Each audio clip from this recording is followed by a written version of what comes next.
आज आपका जन्मदिन है। जन्मदिन मुबारक हो भगत सिंह। ओए थैंक यू यारा। कैसा है तू और हमारा देश कैसा है? वैसा ही जैसा आप छोड़ के गए। यानी कि हम अभी भी अंग्रेजों के गुलाम हैं? नहीं, अंग्रेजों से तो हमें 1947 में आजादी मिल गई थी। अच्छा, तो अब तो हमारे अपने लोग देश चलाते होंगे ना? हाँ, तब तो देश काफी आगे बढ़ गया होगा। जब हमारे अपने लोग देश चला रहे हैं तो गरीबी और भ्रष्टाचार का तो नाम ही नहीं होगा। सबको बराबर हक दिया जाता होगा। किसानों और मजदूरों का अच्छा ध्यान रखा जाता होगा ना? नहीं, ऐसा तो कुछ नहीं है। तो कैसा है बताना मुझे। कैसे हमारे अपने नेता, हमारे आजाद भारत के नेता, 100 साल हो गए मुझे गए हुए, बताना। हमारे अपने नेता वो तो अपनी जेबें भरने में लगे हुए हैं। आने वाली 7 पीढ़ियों को नहीं बल्कि 700 पीढ़ियों को नाक माकर खाना पड़े उस चीज के इंतजाम में लगे हुए हैं। तो तुम लोग क्या कर रहे हो और हमारे देश का युवा क्या कर रहा है? हम लोग तो इंस्टाग्राम पर रील्स देखने में बिजी हैं। यानी कि हमारी कुर्बानी का देश के लोगों पर कोई असर नहीं पड़ा।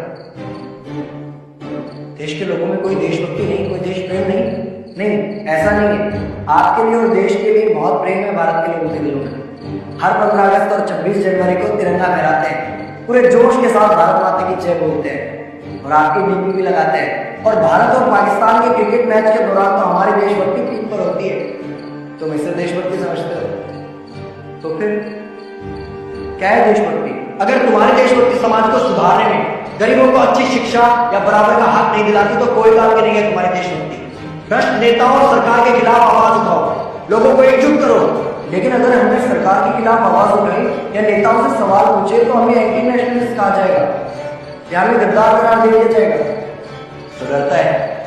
23 साल का था मैं जब अंग्रेजों ने मुझे फांसी पर चढ़ा दिया। मुझे तो आतंकवादी कहा गया था। अगर अब नहीं जागे तो ये देश सोता रहेगा। ये सरकारें, ये नेता देश को बेच खाएंगे। इस भ्रष्ट सरकारी तंत्र से लड़ो। देश को क्रांति की जरूरत है।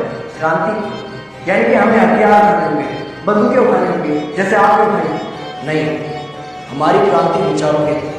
जब अंग्रेजी हुकूमत ने हमारी आवाज नहीं सुनी तो हमने और जोर से आवाज लगाई और अपने विचार रखे। और क्रांति केवल सत्ता को बदलने तक सीमित नहीं है बल्कि इस भ्रष्ट अन्यायी तंत्र को जड़ से उखाड़ कर फेंकना है। पर ये होगा कैसे? अपने आसपास से शुरुआत करो। जो भी तुम्हें भ्रष्ट नजर आए उसके खिलाफ आवाज उठाओ, एक्शन लो। तुम्हारे टैक्स का पैसा नेताओं की जेब में जा रहा है, हिसाब मांगो।